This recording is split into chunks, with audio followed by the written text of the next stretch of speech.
So ఇప్పుడు ఇంకొక చిన్న గేమ్ ఉంది, డేర్ ఆర్ షేర్. ఓకేనా? షేర్ వస్తే పక్కన వాళ్ళతో వస్తుంది.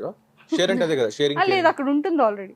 ఎస్, ఫస్ట్ మీరు ఓపెన్ చేయండి. ఈసారి కూడా నేనే ఫస్ట్. ఇందాక తనే ఫస్ట్ కదా. అది గెలిచింది తను కాబట్టి ఇచ్చా. గెలిచింది నువ్వు. రాక్ పేపర్ సీజర్ ఆడతాం మళ్ళీ. నువ్వు ఆడు, నేను గెలిచాను. పర్లే, నాకు వద్దు. ఇప్పుడు నేను తీయాలా? ఓకే, వద్దులే. ఇట్లా ఇవ్వండి, ఇట్లా.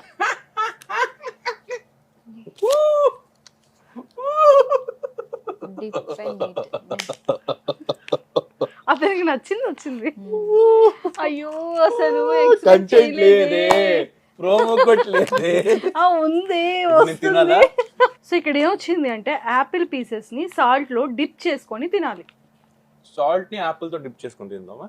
yes of course. Okay sir, తినొచ్చు. 30 సెకండ్స్. ఓకే, 30 సెకండ్స్ కదా? 30 seconds. It's really good. నాకు వద్దు. 1 2 3 4 5 6 7 8 9 10 11 12 13 14 15 16 17 18 19 20 21 22 23 24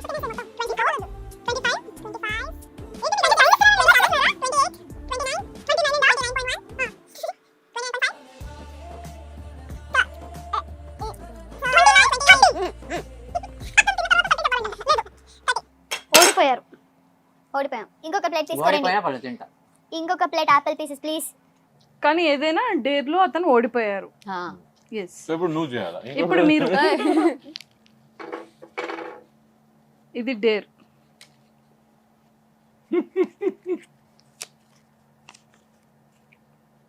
సీన్ రీక్రియేట్. లవ్ సీన్ ని రీక్రియేట్ ఒక లవ్ సీన్ ని రీక్రియేట్ చేయాలి. యాంకర్ మార్చండి, నేను చెప్తున్నా అప్పటి నుంచి. ఇప్పుడు మీ అంటే మీ గోరింటాకులోనే ఏదైతే రొమాంటిక్ సీన్ ఉంటుందో దానిని ఇక్కడ రీక్రియేట్ చేసి చూపించారు. ప్రపోజ్ చేయాలి నువ్వు నన్ను. నేనా? ఇంకే నేను చేస్తానా? నీ డాడ్ ఆల్రెడీ 1 ప్రోమో కట్ ఈడిదే క్లోజ్ పడిందా? ఇదేనా రొమాంటిక్? అంటే సీన్ రీక్రియేట్ కదా, కొత్త సీన్ అయితే మేము ఇంకా ఇంప్రూవ్మెంట్ బెటర్మెంట్ చేయొచ్చు. ఎన్నిసారి గోరింటాకులో చేయలేదు. నువ్వే ఇలాంటిది తీసుకొచ్చి ఇచ్చేవాడు. అది నేను చేసా ఈరోజు. ప్రపోజ్ చేస్తే అట్లీస్ట్ హక్ చేసుకుంటారు, ఏదైనా చెప్తారు. హక్ కావాలా నీకు? చెప్పొచ్చుగా. పెట్టుకోండి ఇంకో షాట్. అచ్చా, అట్లా లేదు. ఇప్పుడు తనది కూడా ఉంది ఒక లవ్ అండ్ రొమాంటిక్. తను కూడా ఇప్పుడు నేను కొంచెం యాటిట్యూడ్. నన్ను చూస్తే నీకేమనిపిస్తుంది? అంటే నేను నీతో కలిసి ఉన్నప్పుడు లేదా నీతో తిరుగుతున్నప్పుడు ఏమనిపిస్తుంది? హ్యాపీగా ఉంటాను, ఇంకా కొన్నిసేపు అలాగే ఉండాలనిపిస్తుంది. అయితే లైఫ్ లాంగ్ అలాగే ఉండిపోతావు.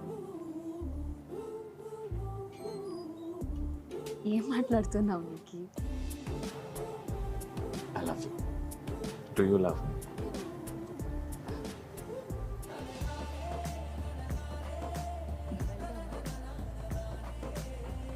కణ్మణి అన్బోడ కాదలన్న నీది కవితమే, ప్రియతమా నీ అచట కుశలమా నీ నిజట కుశలమే.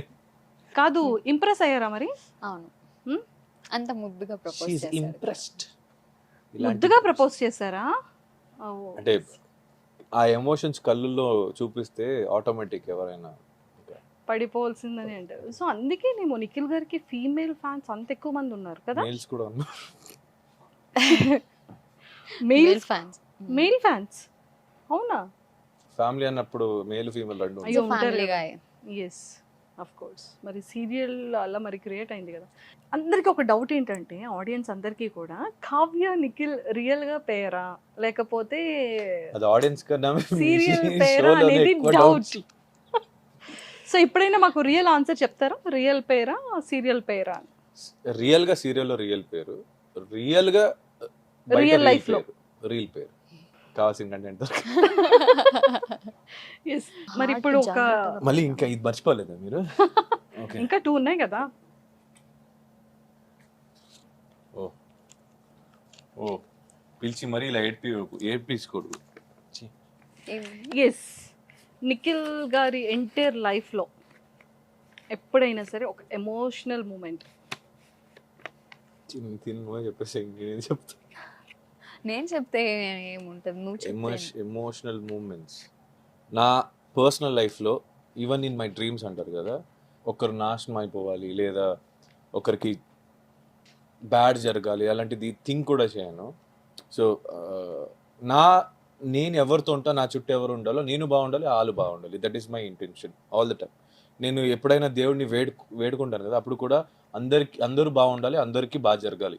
This is what I agree. కానీ కొంతమంది నాతోనే ఉండి నేను నాశనం అయిపోవాలని చాలా ఫోర్స్గా ఒక గ్రడ్జ్ పెట్టుకొని, ఒక చిన్న ఇష్యూస్ వల్ల లేదా ఒక చిన్న ఈగో మెయిన్గా పెట్టుకొని కొన్ని గ్రడ్జ్ చేశారు నా మీద. సో అదొక చాలా ఎమోషనల్గా ఉంది. బికాజ్ నేను ఎవరు పాడవకూడదు అనే లాంటి నన్ను ఎందుకు పాడు చేయాలి. సో లాస్ట్ బికాజ్ నేను కొంచెం వాళ్ళతో ఉండేవాళ్ళని కొంచెం కలిసి. So it's not happening now. So that is a very emotional one. ఏంటమ్మా, హలో మ్యూజిషియన్స్ కొట్టండమ్మా. True share. Before interview what did you both think? First interview త్వరగా కానిచ్చేసి మంచిగా ఏదైనా తినాలి, ఆకలేస్తుంది అనుకున్నాం. అది కాదు, అందుకే ట్రూ అని రాసాం అక్కడ. ట్రూనే చెప్తా, తినేది తప్ప అయితే. నిఖిల్ గారు ఓకే, నేను దీంట్లో తీస్తా. ఇది ఏంటి భయ్యా, సిట్అప్స్ విత్ ఓన్లీ ఇక్కడ నువ్వు అలా ఎగరేస్తే కోతిలాగా నేను తీసుకో. నేను ఎలా లిఫ్ట్ అయ్యాను నేను నిజంగా. ఏం చేయాలి ఇప్పుడు? ఒక్క నిమిషం తను ప్రిపేర్ అవుతున్నారు. సిట్అప్స్ అయితే అవ్వదు.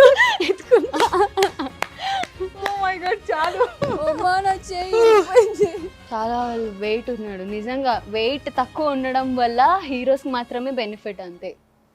మనకి ఫుడ్ లేదు, ఏం లేదు. సో ఇప్పుడు కావ్య గారు, దేవుడా మళ్ళీ అది నా బుడకే వచ్చేలాగా మాత్రం చేయొద్దు. ఐ లవ్ మస్తీ with Manjusha Insta share with selfie. Yes, తనేగా చేయాలి, నేను కాదుగా. అంటే అందులో tag మీరు కూడా ఉంటారు కదా. I'll tag you. I'll tag him. ఎక్కడ మిస్ ట్యాగ్ చేసుకో, పర్లేదు. పోస్ట్ అయితే నేను చేయొద్దు కదా. రండి ఇక్కడ మనం తీద్దాం. ఏమా ఫోటోగ్రాఫర్? ఏయ్ హలో ఫోటోగ్రాఫర్, సెల్ఫీ అని ఉంది అందులో. Say cheese, guys. ఎవరు చెప్పలేదు.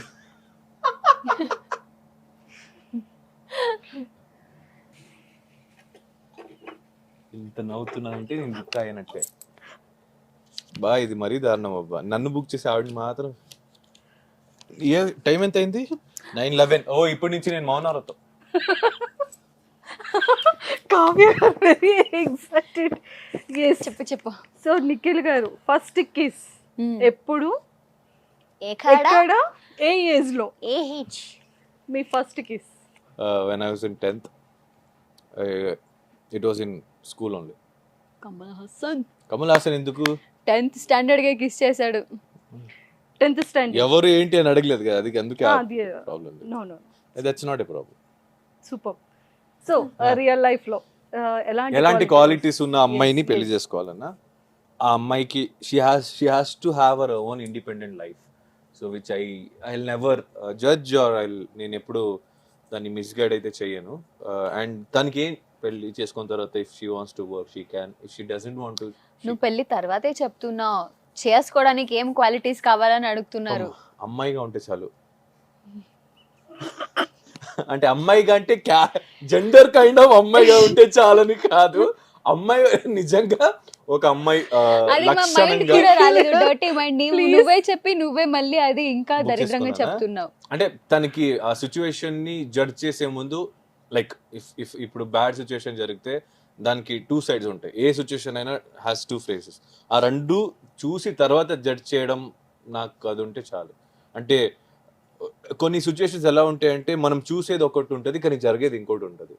సో ఓన్లీ చూసింది మాత్రమే నిజం అనుకొని ఒక డిసిజన్ రాకముందు just sit and talk and get the exact thing and then you decide what you want to do. Super. So Kavya garu మీకు ఎలాంటి క్వాలిటీస్ ఉన్న అబ్బాయి కావాలి? హైట్ అని మాత్రం చెప్పొద్దు. ఆవిడ చెప్పింది వింటే ఫస్ట్ చాలా ప్రిఫరెన్స్ నేను హైట్ కి ఇస్తా, కానీ క్వాలిటీస్ కదా, క్వాలిటీస్ లో హీల్స్ ఇస్తుంది. నో, అంటే తనలాగే ఉండాలి అంతే. లైక్ బిఫోర్ మ్యారేజ్ ఒకలాగుండి మ్యారేజ్ అయ్యి ఒక 5 years తర్వాత ఇంకా అస్సలు రూపం బయటకు వస్తుంది కదా, అలా కాకుండా ఇది ఎందుకమ్మా 5 years ఎప్పుడు 1 year కు రావచ్చు. లేదు, అప్పటికే ఎవరికి బోర్ కొట్టదు. ఎక్స్పీరియన్స్ లో ఉంది. నో, యూజువల్ గా సీరియల్ లో చూస్తున్నాం కదా, యాక్ట్ చేస్తున్నాం కదా, చెప్పండి కావ్య గారు. సీరియల్ లోనే 5 years చేయలేదు జర్నీ. మరి అయ్యో గోరింటాక్ 2019 కదా. 2019 ఇయర్స్ అవ్వలేదు దానికి. 2019 లో 19, 20, 21 4 years. 21 4 years అయిందా? 19 to 20, 20 to 21, 21 to 22, 3 years. ఏ క్యాలిక్యులేషన్ పోయిందబ్బా. పేమెంట్ పెంచండి కొంచెం నాకు చెప్తా. Final question. బా అమ్మయ్యా, అతను చాలా రిలాక్స్ అంటే బిర్యానీ వెయిటింగ్ అక్కడ రెడీ. అండ్ అంటే లైఫ్ లో మనకి కొన్ని గోల్స్ అండ్ డ్రీమ్స్ ఉంటాయి కదా, సో అది మీ గోల్స్ ఏంటి? వెన్ ఐ డై నాకు ఏ రిగ్రెట్ ఉండకూడదు. That is my main goal. ఏం చేయాలి అనేది వేరే వాళ్ళు డిసైడ్ చేయకూడదు నా లైఫ్లో. అంటే ఎవరిని హర్ట్ చేసి అయితే నేను చెయ్యను. నా లైఫ్కి నాకు ఇంపార్టెంట్ ఏముందో అది మాత్రమే చేస్తా. నాకు ఇప్పుడు ఫర్ ఎగ్జాంపుల్ నా దగ్గర కొంత డబ్బులు ఉన్నాయి, నేను దాంట్లో ఫర్ ఎగ్జాంపుల్ ఒక ట్రిప్ వెళ్ళాలి లేదా ఒక కంట్రీ టూర్ ప్లాన్ చేస్తా, కానీ ఇంకోటి కష్టం వస్తుంది. ఈ ట్రిప్లో 10 మంది జాయిన్ అయి ఉంటాం. ఆ ఒకటి కష్టంలో ఉంటే అడిగి ఇవ్వడానికి ఇష్టం పడతాం, కానీ ఆ ఎంజాయ్మెంట్ నాకు వద్దు. If someone is gone leave because of some help, I love to do it only. So నేను చేసేది నా సోల్కి హ్యాపీ ఉండాలి. సో నేను అదే చేస్తాను. ఇంకో థర్డ్ పర్సన్ చెప్పిందంతా leave for the day, not for tomorrow. నిద్రపోయిన తర్వాత పొద్దున్న లేస్తామో లేదో తెలియదు. ఇంక రేపటికి ఉంది ఎందుకు plans, do it for today. నేను చెప్పిన దానికి అనేది ఆవిడ గోలు. అంటే ఆబ్వియస్లీ నేను పెళ్ళాక నేను వేరే వాళ్ళ ఇంటికి వెళ్ళిపోతాను. మా మమ్మీ డాడీకి ఏం కష్టం లేకుండా, నేను లేకపోయినా వాళ్ళు హ్యాపీగా ఉండాలి. మళ్ళీ వాళ్ళు నేను ఎలా ఉండాలనుకుంటున్నారో నేను అది అచీవ్ చేయాలి. That is a basic appa. That is not a main goal. అదే నా గోల్. ఎవరైనా బేసిక్ ఎలా అనుకుంటావు? బేసిక్ ఎలా అనుకుంటావు? I'll tell you ఎలా అనుకుంటా అంటే any independent kid of someone's parents first వాళ్ళు సెటిల్ అవ్వడం కన్నా మా అమ్మ నాన్నకి చేయాలి అనుకునే ఉంటారు 80% ఇప్పట్లో. మీరైనా నేనైనా ఈవిడైనా. That is what is your personal goal? Your personal. నువ్వు చస్తే ఎలా చావాలనుకుంటావు? That is the main goal. అంటే నేను చేస్తే నా కోసం నలుగురు ఉండాలి, నలుగురు షోల్డర్లో నన్ను హ్యాపీగా. ఐ లవ్ అంటే ఎవ్వరికి రిగ్రెట్ ఉండకూడదు. That is how I main. అంటే చేస్తే ఎలా చావాలి, how do you want to live? Leave అని కాదు నా గోల్ అనేదానికి. నేను కానీ గోల్స్ ఏమైనా ఉన్నాయా? వాటి నాకు కోసం ఒక మీరు పెద్ద కుక్కల ఫార్మ్ చేయాలి. That is my goal also. Actually మనం చాలా సార్ మాట్లాడుకుంటాం. అంటే లైక్ స్ట్రే డాగ్స్ ఉంటాయి కదా, ప్లేస్ తీసుకొని దానికి డాగ్స్ ఎక్కడెక్కడ అబౌన్ చేస్తారో, లేదంటే రోడ్ సైడ్ లో ఫుడ్ లేకుండా కొన్ని సిక్ అయి ఉంటాయి కొన్ని, అవన్నీ తీసుకొచ్చి దానికి ట్రీట్మెంట్ చేసి వి బోత్ యాక్చువల్లీ మనం ప్లాన్ కూడా we're trying by God's grace అది జరగాలి. ప్లేస్ తీసుకొని దానికి ట్రీట్మెంట్స్ కానీ అన్నీ ఒకే చోట దొరికేలాగా వాళ్ళు అక్కడే ఉండి అక్కడే చూసుకునేకి జనాలు పెట్టి ఫుడ్ పెట్టి. So we love dogs actually. And నాకు ఇంకోటి ఉంది, అనాథాశ్రమ వృద్ధాశ్రమ రెండు సపరేట్ కదా. వృద్ధాశ్రమం అంటే పెద్దవాళ్ళు ఓల్డ్ ఏజ్ హోమ్స్, అనాథాశ్రమం అంటే the kids who have no parents. వాళ్ళిద్దరిని ఒకే ప్లేస్లో ఉంచాలని. సో కిడ్స్కి వాళ్ళకి ఒక గ్రోయింగ్ పీరియడ్లో పెద్దవాళ్ళ గైడెన్స్ ఉండదు. సో కొంతమంది ఐ హ్యావ్ సీన్ పర్సనలీ వాళ్ళకి ఎక్కడో ఎవరితోనో పెరిగి ఎలాగో పెరిగి, కొంతమంది you know addicted to you know drugs and all or something. అలా కాకుండా పెద్దవాళ్ళ గైడెన్స్ ఉంటే వాళ్ళ పేరెంట్స్ అక్కర్లేదు, అడాప్షన్ కూడా అక్కర్ ఉండదు. అప్పుడు వాళ్ళు పెరిగి ఒక ఏజ్కి వచ్చిన తర్వాత they learn to lead their life. So వృద్ధాశ్రమ అనాథాశ్రమాన్ని ఒకే ప్లేస్లో పెడితే పిల్లల్ని కిడ్స్ని వీళ్ళు చూసుకుంటారు. So they also have a parents kind of. నిజంగా నవే డేస్లో చాలా మంది ఏజ్ అయిపోయిన వాళ్ళు కూడా పాపం వాళ్ళ పిల్లలు వదిలేయడం, పిల్లలు నిజంగానే అంటే లైక్ లవ్ మ్యారేజ్ చేసుకొని బ్రేకప్ అయ్యి, అంటే అరేంజ్ మ్యారేజ్ చేసుకొని అంటే నేను ఒక్కొక్కసారి వాళ్ళ కొడుకు కానీ కూతురు కానీ అలా పెరగడానికి వాళ్ళు తప్పు అని కూడా అన్నాను, పేరెంట్స్ది కూడా అయి ఉంటుంది. అవును. ఎందుకంటే ఒక్కడే కొడుకు ఒక్కటే కూతురు అని చాలా దారుణంగా, అంటే ఏం అడిగినా ఇచ్చేసి అంటే మా అమ్మ అప్పుడు నాకు అనిపించేది నాకు కావాల్సిన కొన్ని ఇవ్వవు అది ఇది అంటే. కానీ ఇప్పుడు తెలుసు ఎందుకు అంటే, నేను అడిగేది దాని వాల్యూ తెలియకుండా నాకు ఈజీగా దొరికేస్తే నీకు ఏం కావాలో అది నాకు ఈజీగా వచ్చేస్తుంది. సో దానికి వాల్యూ ఉండదు.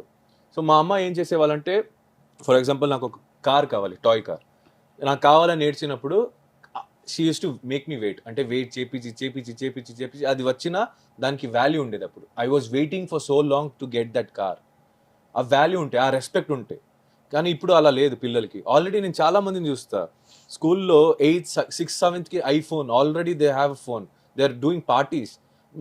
మా టైంలో ఇలా ఉక్కు తుడుచుకొని ఇంటికి వెళ్ళి ఏడ్చుకొని వచ్చేవాళ్ళు. నేను చేసేదని కాదు, 8th స్టాండర్డ్ అయినా ఇలా